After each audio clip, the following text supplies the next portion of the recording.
Bismillahirrahmanirrahim. Assalamualaikum warahmatullahi wabarakatuh.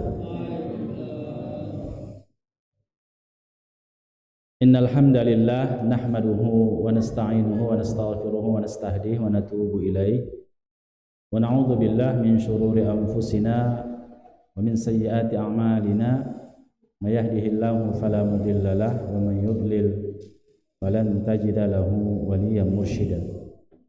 Wa asyhadu an la ilaha illallah wahdahu la syarika lah wa asyhadu anna Muhammadan abduhu wa rasuluh alladzi la nabiyya wa rasula ba'dah. Allahumma salli wa sallim wa barik ala nabiyyina wa habibina wa qudwatina Muhammad ibn Abdullah sallallahu alaihi wasallam wa ala alihi wa ashabihi wa man tabi'ahu bi ihsanin ila akhiril anam. Allahumma arinal haqqa haqqan warzuqna ittiba'ah wa arinal batila batilan warzuqna ijtinabah. Allahumma anzilir rahmata wal maghfirata was sihhata was salamata wal afiyata wa ziyadatal ilmi wat taqwa wal hidayata wat taufiq alaina. Allahumma amin. Amma ba'du. Kita semua yang hadir di masjid ini, semoga Allah memuliakan kita semua. Semoga Allah memberikan kita hidayah, kemudahan untuk beribadah, kemudahan untuk thalabul ilmi, dan semoga Allah berkenan memberikan kepada kita semua jannahnya kelak di yaumil akhirah. Allahumma amin. Ya, kita masih dalam kajian Sirah Nabawiyah. Kajian Sirah Nabawiyah ini adalah kajian yang cukup panjang ya.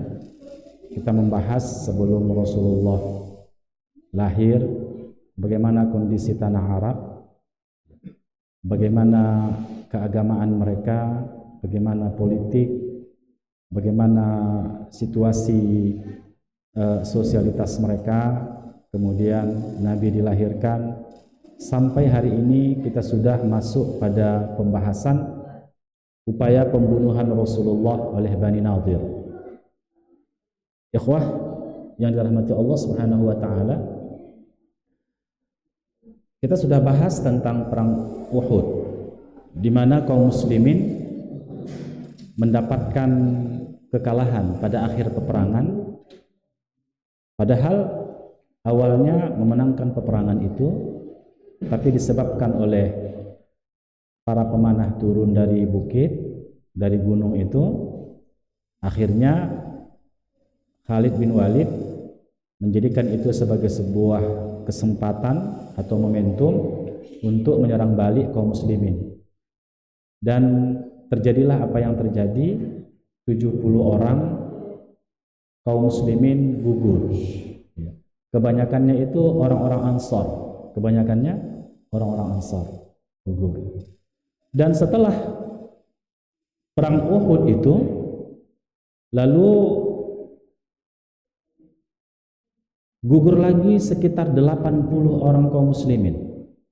Itu disebabkan oleh pengkhianatan orang-orang A'rabi kepada Rasulullah sallallahu alaihi wasallam.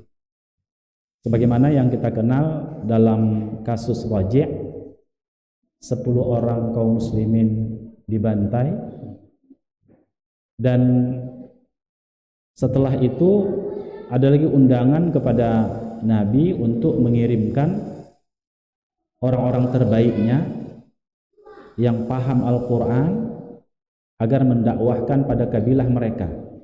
Tapi apa yang terjadi? 70 orang itu dibantai oleh orang-orang Arab kufar itu. Dibantai. Hanya 1 orang yang tersisa, dan itu kembali ke Madinah. Dan itulah nanti akan menjadi persoalan dengan Bani Nadir. Jadi di Madinah itu ada beberapa kabilah Yahudi, ada Bani Qainuqa, itu terusir dari kota Madinah disebabkan mereka mengkhianati perjanjian dengan kaum muslimin, dengan Rasulullah. Mereka mempermalukan seorang muslimah ketika berbelanja di pasar Qainuqa ini. Mereka tarik jilbabnya, maka terbuka auratnya. Dan wanita muslimah itu pun tentu menjadi histeris. Maka disitulah akhirnya nanti Bani Qainuqa ini diserang oleh kaum muslimin, atau apa namanya itu, mereka berada dalam benteng. Itu orang-orang Yahudi di Madinah selalu hidup dalam benteng itu. Nah, Bani Qainuqa ini juga hidup dalam benteng. Lalu diembargo itu, akhirnya mereka juga menyerah dan keluar dari kota Madinah. Lalu ini Bani Nadir. Bani Nadir ini juga melakukan perjanjian dengan Rasulullah SAW dan kaum muslimin, saling membantu ketika ada serangan, dan juga dalam hal membayar diat. Membayar diat. Ketika orang-orang yang Yahudi, nanti akan kita lihat pada Bani Nadir ini, di hadapan Rasulullah terkadang mereka menunjukkan kebaikan, tapi mereka punya siasat buruk. Di belakang mereka menyusun strategi bagaimana untuk melumpuhkan kaum muslimin. Tidak hanya melumpuhkan, tapi juga membunuh Rasulullah. Mereka sangat membenci Islam dan kaum muslimin. Tapi begini, kadang-kadang ini liciknya orang Yahudi ya. Mereka kadang-kadang lebih mengutamakan tipu muslihat dan konspirasi ketimbang berperang. Mereka laga di Madinah itu suku Aus dan Khazraj, sama-sama orang Arab. Akhirnya berperang. Bani Nadir dengan suku Aus, kemudian Bani Quraidah dengan Khazraj. Dilaga oleh orang Yahudi itu, berperang. Seperti perang Bu'ats itu, berapa puluhan bahkan mungkin ratusan orang-orang kafir orang-orang Madinah itu wafat dari Aus dan Khazraj, dilaga oleh orang-orang Yahudi. Memang licik orang Yahudi ini, licik sampai sekarang masih licik ya. Ini kemarin mereka membom luar biasa ya di Gaza itu ya, dengan sangat dahsyat sekali, puluhan orang tewas. Mereka juga sudah membombardir beberapa negara Islam ya. Dan mereka ingin mewujudkan fantasi imajinasi mereka Israel Raya itu. Memang dari dulu orang Yahudi seperti itu. Kalau mereka tidak diusir, mereka akan menggusur orang. Memang tidak ada tenangnya orang Yahudi ini. Tak ada hidup dalam ketenangan. Ini orang-orang Yahudi seperti itu. Kemudian ikhwah rahmati Allah Subhanahu wa taala, usahakan manusia yang dilawannya, Allah pun dilawannya. Coba lihat dalam surah Al-Baqarah itu kan. Perjanjian dengan manusia enteng bagi mereka untuk membatalkannya, seperti perjanjian dengan Rasulullah. Perjanjian dengan Allah pun mereka batalkan. Mereka batalkan, liciknya mereka. Kemudian ikhwah rahmati Allah, mereka secara terang-terangan menunjukkan kebencian dan permusuhan setelah melihat kaum muslimin lemah. Melihat kaum muslimin lemah. Pada perang Uhud itu 70 orang wafat. Ditambah lagi ini di di perigi Ma'unah itu, di telaga Ma'unah itu, di sekitar itu 70 orang kaum muslimin tewas. Tambah lagi kasus Raji' itu 10 orang tewas. Itu semua disebabkan oleh pengkhianatan. Dan Bani Nadir punya imajinasi. Apa imajinasinya? Ini kaum muslimin lemah. Saatnya untuk melenyapkan Islam dari kota Madinah. Kemudian ikhwah rahmati Allah Subhanahu wa taala, setelah peristiwa Bani Qainuqa, pada awalnya mereka tetap dalam perjanjian bersama Rasulullah. Kenapa? Karena waktu itu kaum muslimin kuat, sangat kuat. Setelah perang Badar itu kan pamor kaum muslimin itu luar biasa, mencengangkan. Orang-orang seperti tokoh-tokoh Abu Jahal, ya kan, Umayyah bin Khalaf dan tokoh-tokoh yang lain itu bisa dikalahkan kaum muslimin. Hanya 300 pasukan melawan 1000 pasukan. 1000 pasukan kalah. Jadi pamor kaum muslimin tinggi. Jadi oleh sebab itulah maka kelompok-kelompok Yahudi yang lain itu tak berani menunjukkan perlawanan kepada Rasulullah SAW dan kaum muslimin. Tapi setelah perang Uhud, mereka melihat ini adalah momentum karena kaum muslimin banyak yang wafat, dan yang wafat itu adalah umumnya adalah orang-orang Madinah. Orang-orang Madinah. Saya ingin sedikit kita diskusikan betapa orang-orang Madinah itu luar biasa cintanya kepada Rasulullah, cintanya kepada Islam. Tentunya semua itu ada di atas mereka cinta kepada Allah Subhanahu wa taala. Bayangkan orang-orang Muhajirin datang ke kota Madinah. Apa keuntungan orang-orang Madinah, orang Ansar? Gak ada keuntungan mereka. Orang-orang Muhajirin datang itu tanpa perbekalan yang memadai, tanpa harta. Justru menjadi beban mereka. Berapa banyak yang eksodus hijrah dari kota Makkah ke Madinah kaum muslimin itu? Itu ditampung oleh orang-orang Madinah. Jadi dipersaudarakan Rasulullah SAW antara orang Ansar dan orang Muhajirin. Dipersaudarakan. Dan pada awalnya kan sebagaimana pernah kita bahas, saling mewarisi kan begitu. Itu membackup ekonominya siapa? Orang Madinah. Apa keuntungan orang Madinah secara ekonomi? Nggak ada. Dalam peperangan, beberapa peperangan, itu mayoritas tentaranya siapa? Orang Madinah. Yang banyak gugur siapa? Orang Madinah. Pada perang Badar itu yang banyak gugur orang Madinah. Pada perang Uhud lagi yang lebih jelas. Dari 70 orang itu mayoritas yang gugur adalah orang-orang Madinah, orang Ansar. Kasus Raji' itu juga itu orang-orang Ansar yang wafat. Demikian juga kasus Telaga Ma'unah itu, 70 orang itu semua orang Ansar. Bayangkan betapa banyak waktu itu mereka kehilangan keluarganya, kehilangan suami, kehilangan ayah. Justru kalau lihat secara ekonomi, mereka sangat rugi dengan kedatangan kaum muslimin ke kota Madinah. Sangat dirugi secara ekonomi dan politik waktu itu. Tapi ikhwah, karena kecintaan mereka kepada Allah Subhanahu wa taala, maka turunannya adalah cinta kepada Rasulullah, cinta kepada kaum muslimin. Mereka siap mengorbankan apapun. Karena itulah nanti akan kita jelaskan pada kasus-kasus berikutnya setelah Fathul Makkah, mereka menangis kan? Ketika orang-orang Makkah masuk Islam, mereka khawatir Rasulullah akan tinggal di kota Makkah. Karena orang Makkah sudah masuk Islam. Itulah yang ditangiskan orang Madinah terseduh-seduh. Bukan karena ghanimah, harta rampasan, tidak, tapi karena kecintaan mereka kepada Rasulullah SAW. Kita hari ini tak banyak yang diminta kepada kita untuk menunjukkan cinta itu. Hanya dua saja. Yang pertama, buktikan cinta itu dengan banyak berselawat kepada Rasulullah. Banyak berselawat kepada Rasulullah. Dan yang kedua, ikuti syariat yang dibawanya. Sunnah-sunnahnya ikuti, syariat yang dibawanya, hanya itu. Begitulah tanda bukti mencintai Rasulullah SAW. Kita tak disuruh seperti orang-orang Ansar ya.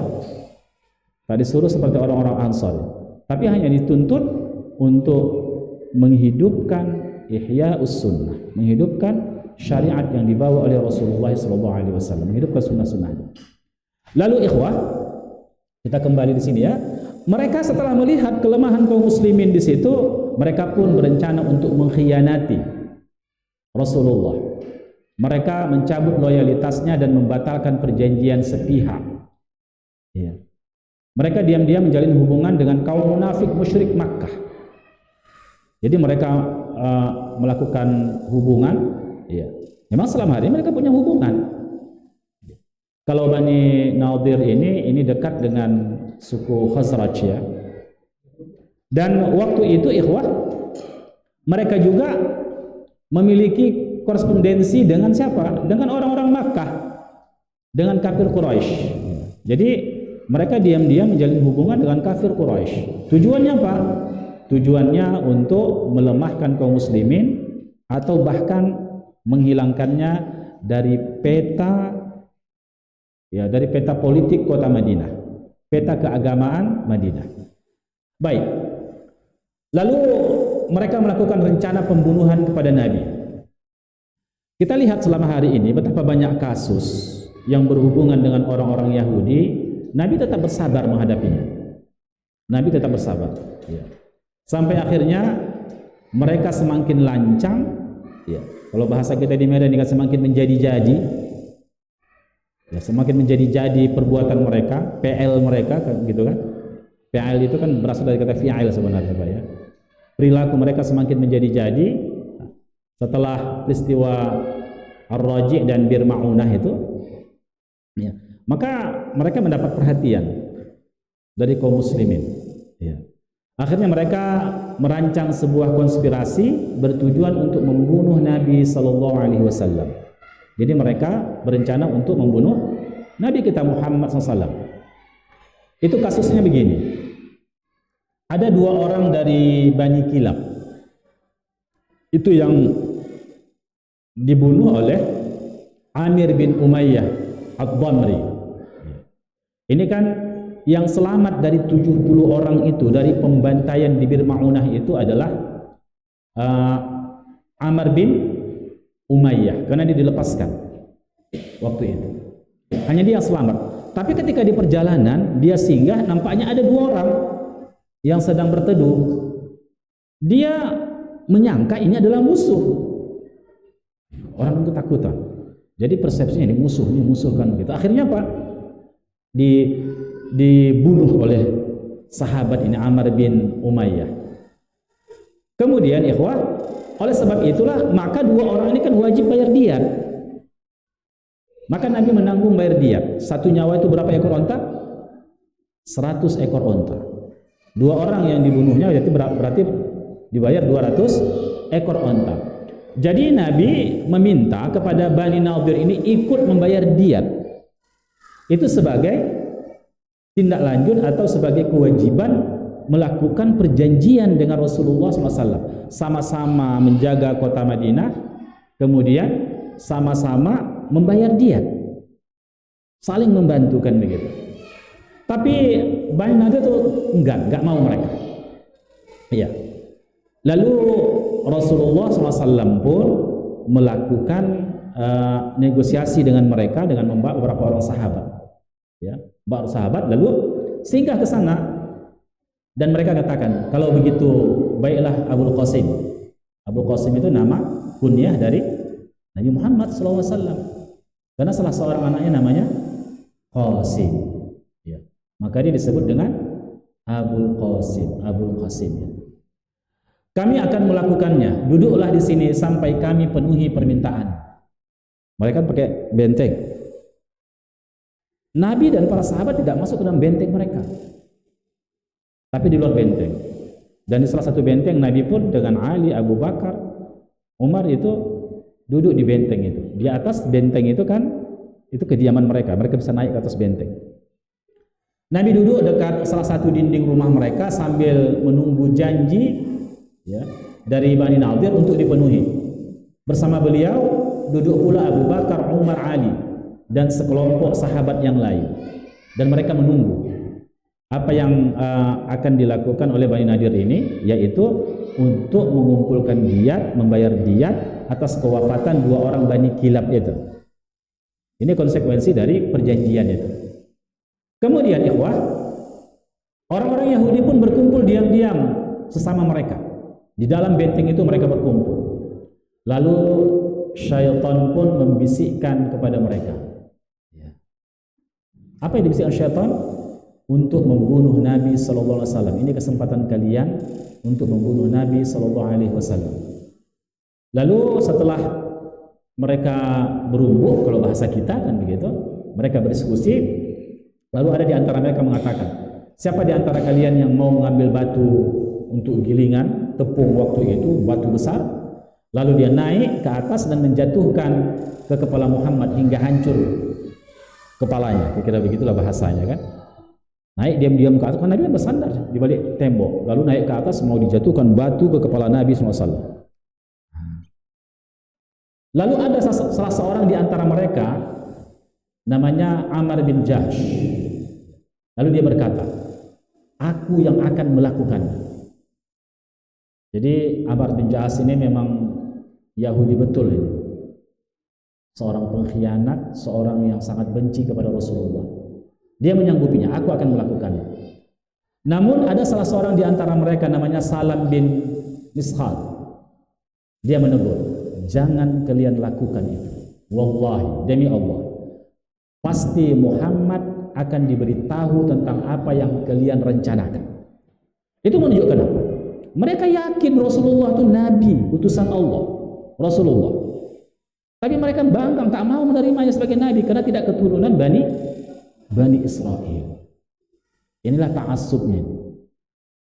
Karena Rasulullah, Nabi kita Muhammad SAW bukan dari keturunan Bani Israel, bukan dari keturunan Yakub, ya, maka mereka tidak mau menerima Nabi kita Muhammad SAW sebagai Mesias yang mereka tunggu-tunggu, membawa kabar gembira.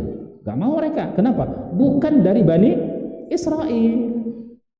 Bukan dari Bani. Sama dengan Abu Jahal, kan begitu. Abu Jahal kemarin kenapa dia nggak mau menerima Islam? Karena persaingan suku, kan? Dari Bani Makhzum, Abu Jahal dari Bani Makhzum. Kemudian Nabi dari Bani Hashim, Bani Abdul Muttalib. Dan mereka bersaing di kota Makkah, itu. Satu memberi makan, satu memberi minum, saling-saling berlomba mencari pengaruh. Siapa orang yang paling hebat, yang paling kaya, berpaling pengaruh, bahkan tanda petik yang paling solih, kan begitu. Lalu kalaulah Abu Jahal, namanya Abul Hakam, menerima apa yang disampaikan Nabi dan mengakui kerasulan Nabi Muhammad, artinya apa? Sukunya kalah bersaing. Iya kan? Artinya Bani Makhzum akan tunduk dengan Bani Hashim. Oh, enggak mungkin. Maka dia menolak Islam. Padahal tatkala dia menggunakan kecerdasan dia waktu, betul juga ini. Bukan juga lagi, betul ini ya yang dibawa oleh Muhammad. Tapi dia enggak mau terima disebabkan kesukuan itu. Ta'assub dia. Orang Yahudi begitu juga. Mereka tidak mau menerima Rasulullah, tidak mengakui kerasulannya, kerisalahannya. Kenapa? Karena bukan dari Bani Israel. Mereka yakin nanti dia pasti akan diberitahu oleh Allah Subhanahu wa taala apa yang akan kalian rencanakan. Dan itu adalah pelanggaran terhadap perjanjian antara kita dan dia. Kata salah seorang di antara mereka namanya Salam, ya. Ya. Akan tetapi kelompok Yahudi ini tetap bersikeras akan melaksanakan rencana jahatnya. Mereka naik ke atas benteng itu. Mereka naik ke sana, ingin melakukan rencana semula mereka. Lalu ikhwah, tak lama kemudian Rasulullah mengutus Muhammad bin Salamah kepada Bani Nadir untuk menyampaikan pesan. Lalu setelah itu ya mereka begini. Setelah rencana itu akan mereka wujudkan, Nabi pun bangkit tiba-tiba. Nabi bangkit berdiri dan bergegas ke tunggangannya. Dan para sahabat heran, kenapa Nabi tiba-tiba bangkit, kemudian naik kendaraan dan dipacu kencang ke arah Madinah. Untanya, kan begitu. Sahabat pun heran melihat Nabi berangkat dengan tergesa-gesa. Mereka pun ikut sampai ke Madinah. Dan sampai di Madinah, mereka pun bertanya, "Ya Rasulullah, apa yang terjadi? Tiba-tiba engkau berdiri dan engkau pergi. Kami tidak tahu apa yang sedang terjadi," kan begitu.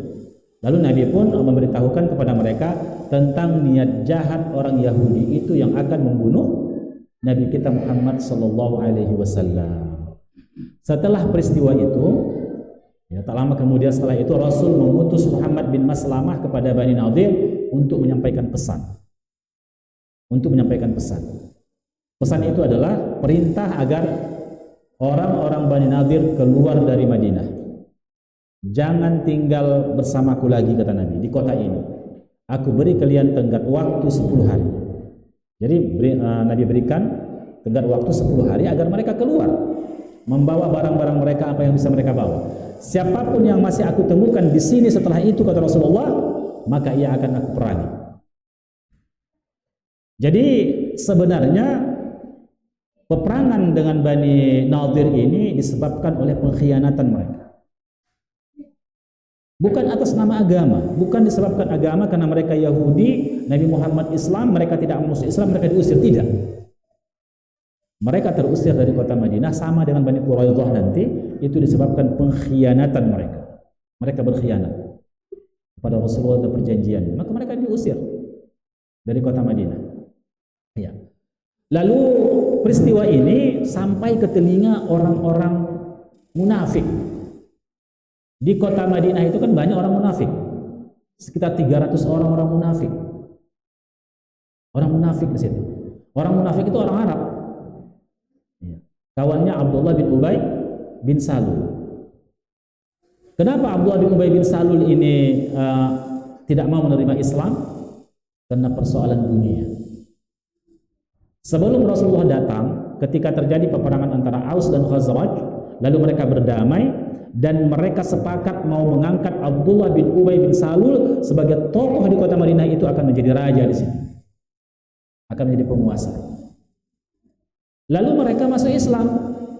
Aus dan Khazraj gak jadi diangkat jadi penguasa. Sakit gak hatinya? Sakit hati. Maka disitulah mereka menyimpan kemunafikan. Kalau melawan mereka tak sanggup. Jumlah Aus dan Khazraj yang sudah masuk Islam udah ribuan. Tambah muhajirin lagi. Sementara mereka hanya ratusan. Oleh sebab itu tak berani secara terang-terangan. Mereka mengakui sebagaimana dalam surah Al-Munafiqun itu. Mereka mengatakan, kami menyaksikanmu engkau Rasulullah. Apa kata Allah? Kami tahu itu Rasulullah. Kata Allah kan? Tapi mereka itu adalah dusta. Jadi karakter munafik itu cakapnya lain, hatinya lain.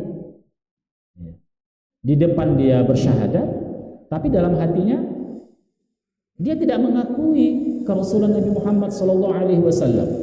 Itu adalah munafik. Itu munafik i'tiqadi. Munafik i'tiqadi itu, munafik itu ada dua ya, ada i'tiqadi, ada amali. Kalau munafik i'tiqadi itu lebih parah dari siapa? Lebih parah dari orang kafir. Nanti struktur neraka itu begini. Penghuni neraka yang paling atas itu VIP-nya. Siapa di sini? Orang-orang beriman yang masuk neraka. Itu di atas levelnya. Di pertengahan siapa? Orang Yahudi, orang Nasrani, orang-orang kafir. Itu level tengah. Paling bawah siapa? Kerak kancah. Orang munafik.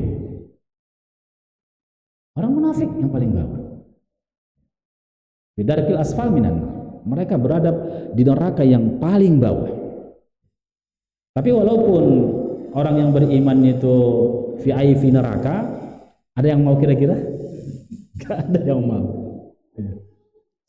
Serendah-rendahnya neraka itu dipijak dia, mendidih otaknya. Bayangkan itu. Oleh sebab itulah ikhwah mati Allah Subhanahu wa taala. Jadi sakit hati Abdullah bin Ubay bin Salul, maka setiap ada yang mendegradasi Nabi, yang akan membunuh Nabi, yang akan menyakiti Nabi kaum muslimin, mereka ikut dalam gerakan itu.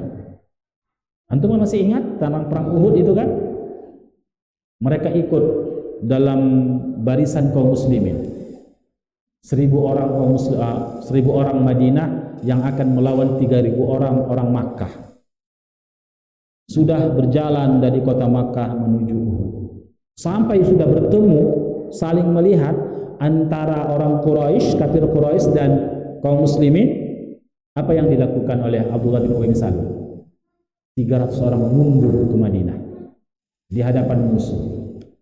Jadi semakin jatuhlah mental kaum muslimin. Itu yang diharapkan oleh Abdullah bin Ubay bin Salul, agar kaum muslimin kalah.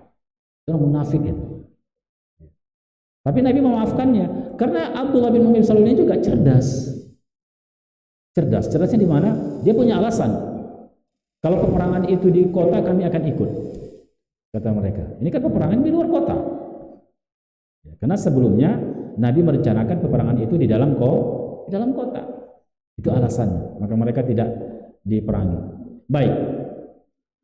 Jadi apa kata Abdullah bin Ubay bin Salul kepada Bani Nadir ini? tetaplah kalian di tempat kalian dan bertahanlah. Jangan keluar dari rumah-rumah kalian. Aku Abdullah bin Ubay bin Salul akan bersama 2000 orang akan masuk bersama kalian dalam benteng, dan kami akan mati bersama kalian. Demi Allah. Orang munafik mengatakan wallahi, kan gitu. Jadi kalau di tanah Arab itu dulu, orang kafir Quraisy bersumpah bagaimana? Wallahi. Orang munafik bersumpah bagaimana? Wallahi. Ya orang Islam, ya wallahi juga, kan begitu. Karena mereka sama-sama meyakini rububiyah Allah Subhanahu wa taala. Lalu ikhwah, jika kalian diusir, kami pun akan keluar bersama kalian. Kami tidak akan menaati siapapun yang memusuhi kalian. Karena Abdullah bin Ubay bin Salul kan punya perjanjian juga dengan Nabi. Tapi apa katanya? Membesarkan hati Bani Nadir ini agar mereka tetap bertahan dan berperang dengan kaum muslimin. Kami tidak akan menaati siapapun yang memusuhi kalian, wahai Bani Nadir. Dan jika kalian diperangi, kami pasti akan menolong kalian. Lalu ditambah informasi, ia juga menjanjikan bahwasanya Bani Quraidah, yaitu Yahudi satu lagi dari mengikat Muwakhah dengan suku Aus. Kami juga menjanjikan Bani Quraidah dan sekutu-sekutu mereka dari kabilah Ghatafan itu akan turut membantu kalian. Jangan takut dengan Muhammad dan kaum muslimin. Lalu ikhwah, karena itulah maka timbul rasa percaya diri di kalangan Yahudi Bani Nadir. Maka semakin tinggi, mereka pun akhirnya memutuskan untuk menantang dan melawan kaum muslimin. Pemimpin mereka Huyai bin Akhtab tergiur ya dengan janji manis itu. Lalu ikhwan Allah, maka ia mengirimkan surat kepada Nabi, pesan kepada Nabi berbunyi, kami tidak akan keluar dari rumah-rumah kami, lakukanlah apa yang kalian ingin lakukan. Kata Ibnu Akhtab, Huyai bin Akhtab, itu kelompok ketua dari kelompok Yahudi, pemimpin dari kelompok Yahudi. Lalu ikhwah, Nabi pun melakukan pengepungan ya, embargo, mengelilingi Bani Nadir. Lalu setelah mereka berupaya melakukan percobaan pembunuhan kepada Rasul, ya, mereka tidak berhasil. Jadi ketika Rasulullah menerima jawaban dari Huyai bin Akhtab, beliau pun bertakbir akan memerangi Bani Nadir. Dan ditunjuklah untuk memimpin Madinah itu Abdullah Ummi Maktum. Dan yang membawa panji-panji itulah Ali bin Abi Thalib. Jadi ada dua tokoh dalam sejarah yang kalau mereka berada dalam peperangan itu selalu memenangkan peperangan. Salah satunya siapa kemarin? Semua pertempuran dimenangkannya Khalid bin Walid. Yang kedua siapa? Ali bin Abi Thalib. Kalau dia membawa panji, maka panji itu tidak akan lepas dari tangannya. Oleh sebab itulah maka bendera itu sering dibawa oleh Ali bin Abi Thalib. Baik ikhwah. Kemudian maka Rasulullah pun menyerang kaum Bani Nadir, mengepung mereka dalam benteng, dan mereka tetap bertahan. Dan Rasulullah itu menebangi beberapa pohon ini kan. Di dalam Islam kan kalau kita berperang nggak boleh menebangi pohon sebenarnya kan, tidak boleh membunuh binatang dan seterusnya. Tapi ada kalanya itu dibolehkan ketika itu dibutuhkan untuk melumpuhkan musuh. Kasusnya dengan Bani Nadir ini, maka pohon-pohon korma mereka ditebang agar mereka tidak bisa bersembunyi di balik-balik pohon korma itu. Karena mereka berlindung, mereka memanah, mencari sasaran kaum muslimin. Maka untuk safety-nya kaum muslimin itu ditebang, sehingga yang tinggal adalah benteng mereka. Maka mudah mengembargo dan menyerang benteng itu. Lalu ikhwah yang dirahmati Allah, apa yang terjadi bagi mereka? Ditunggu-tunggu Abdullah bin Ubay bin Salul dengan 2000 tentara tak datang-datang. Sehari tunggu tak datang, 2 hari tunggu tak datang, beberapa hari tunggu tak datang. Namanya orang munafik. Iya kan? Hanya manis kata aja dia. Manis kata aja. Ditunggu-tunggu dari Bani Quraidah tak datang juga, Ghatafan juga tidak datang. Akhirnya apa? Akhirnya mereka pun menyerah dan keluarlah dari kota Madinah itu. Ya, dari tempat benteng mereka, dan mereka meninggalkan benteng itu dan terusir dari kota Madinah. Maka semua harta rampasan perang mereka itu, harta-harta mereka itu ditinggalkan di situ dan itu menjadi fai. Fai itu harta yang diperoleh tanpa peperangan. Beda dengan ghanimah. Kalau ghanimah itu harta yang diperoleh dengan peperangan. Ya. Jadi akhirnya kaum muslimin memenangkan peperangan itu. Mengalahkan dari Bani Nadir ya. Kemudian ikhwan Allah Subhanahu wa taala, apa istimbat yang bisa kita ambil dari sejarah ini? Jadi apa hukum kalau begitu ya? I'tibar yang kita ambil dari hal ini. Yang pertama adalah tentang pengkhianatan dalam perjanjian. Dalam Islam, janji itu sangat diperpegangi dan menjadi karakter. Bahkan Nabi mengatakan menjadi karakter orang munafik itu adalah orang yang mengkhianati janjinya. Idza wa'ada akhlafa. Kalau dia berjanji, dia menyelisihi janjinya. Nabi mengusir Bani Nadir karena mereka melanggar perjanjian damai dan berusaha untuk membunuh beliau, mengkhianati perjanjian. Bukan karena mereka sebagai orang non-muslim, tidak. Tapi mereka terusir dari kota Madinah karena mengkhianati. Maka apa hukum yang kita ambil? Pengkhianatan terhadap perjanjian yang sah secara syar'i itu menjadi alasan yang sah untuk mengambil tindakan hukum tegas, termasuk pengusiran. Termasuk pengusiran atau perang dengan mereka. Jadi salah satu alasan boleh memerangi itu oleh penguasa kaum muslimin itu adalah ketika terjadi pengkhianatan terhadap perjanjian. Sebagaimana dalam surah Al-Anfal ayat 56 ya. Kemudian yang kedua, diperbolehkan mengambil tindakan taktis untuk melemahkan musuh dalam perang meskipun menimbulkan kerugian materi. Sebagaimana tadi diperbolehkan menebang pohon-pohon korma itu. Diperbolehkan.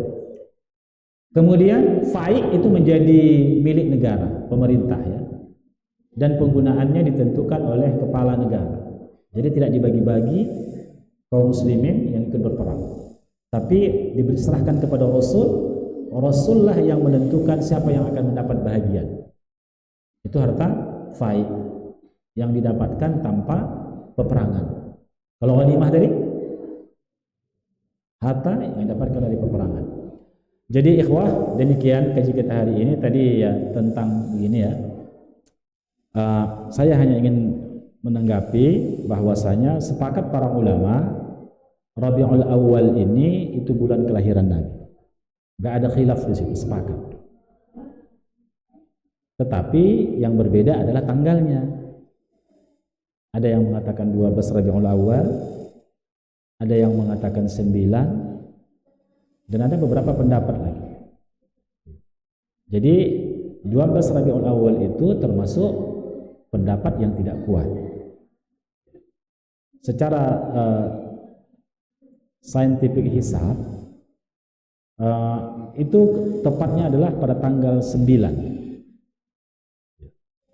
Ya sekitar tanggal 9 ya. Kemudian yang lain juga itu memiliki kelemahan-kelemahan. Dan tanggal hari kelahiran Nabi sama dengan hari kewafatannya. Tanggal kelahiran Nabi itu sama dengan tanggal kewafatannya. Jadi oleh sebab itulah maka ketika kita merayakan kelahiran Nabi, sesungguhnya kita juga merayakan kematiannya. Inilah makanya seperti Syekh Islam Ibnu Taimiyah, kemudian para ulama-ulama yang lain, termasuk ada dari kelompok Asy'ariyah, itu tidak merayakan.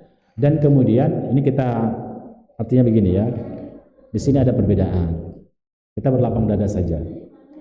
Ini karena ini tidak menyangkut masalah akidah, ya. Ini masalah syar'iyah.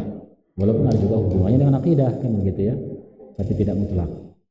Jadi ikhwah, yang pertama sekali memperingati perayaan ini adalah orang Syiah, Ubaidiyun, sekitar abad ke-7 Hijriah. Sebelumnya di zaman Nabi nggak ada, zaman sahabat nggak ada, di zaman tabi'in nggak ada, tabi'ut tabi'in nggak ada, ulama kita 4 mazhab juga tidak ada. Jadi setelah di masa pemerintahan Bani Fatimiyah inilah itu diperingati, dan orang Syiah. Makanya kalau kita melihat perayaan-perayaan itu dulu, itu banyak mengadopsi dengan perayaan-perayaan Syiah. Dan perayaan Syiah. Ya. Baik, ikhwah, ada pertanyaan lain? Tidak ada? Kalau gitu kita tutup lah ya. Ada waktu ya? Ya? Oh, lama lagi. Silakan kalau ingin bertanya.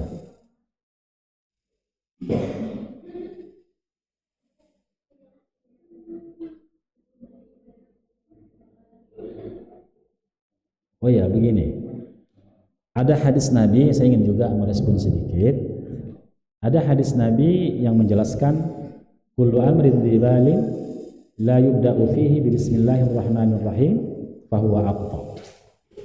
Wa fi riwayatin fahuwa abtar. Wa fi riwayatin fahuwa ajzam. Setiap sesuatu itu punya bal. Kullu amrin dzibalin la yubda'u fihi bi bismillahirrahmanirrahim, tak diawali dia dengan bismillahirrahmanirrahim, maka kehilangan barakah. Ajzam itu seperti penyakit kusta. Artinya apa? Daging itu gugur. Begitulah orang yang tidak memulai dari bismillah. Jadi nggak ada barakah. Ya. Walaupun Syekh Albani mendhaifkan hadis ini dalam Irwaul Ghalil. Juz-juz awal itu pertama sekali dibahas beliau, hadis ini dhaif. Tapi secara praktek kita lihat fi'liyah Nabi, setiap Nabi mulai sesuatu dengan menyebut nama Allah. Bahkan mau masuk ke kamar mandi pun baca bismillah. Di luar ya, bukan di dalam ya. Jangan baca dalam zikir pula bismillah, enggak di luar. Ya kan? Mau makan baca bismillah. Jadi oleh sebab itu secara fi'liyah, makanya para ulama mengamalkan hadis ini. Kemudian Al-Quran dalam penulisan mushaf itu diawali dengan bismillah. Tapi berbeda pendapat tentang surah Al-Fatihah, apakah bahagian dari Al-Fatihah atau tidak, itu khilaf ya. Dan khilafnya itu mu'tabar. Ya. Namun cara membacanya juga jangan kita buat kaifiat tertentu. Contohnya, mari sama-sama kita membaca bismillah. Nggak ada dalilnya. Masing-masing aja memulai membaca. Atau mari kita baca bismillah juga boleh, ya kan, mulai kajian. Tapi jangan sama-sama. Ya. Nah, ini juga tradisi ini banyak yang dilakukan oleh kaum muslimin, dan itu perlu kita luruskan. Karena asal segala sesuatu itu adalah munfarid. Sendiri melakukannya. Kapan baru berjamaah? Ketika ada dalil berjamaah. Nah, begitu dia. Demikian saja. Subhanakallah bihamdik, asyhadu an la ilaha illa anta, astaghfiruka wa atubu ilaik. Wassalamualaikum warahmatullahi wabarakatuh.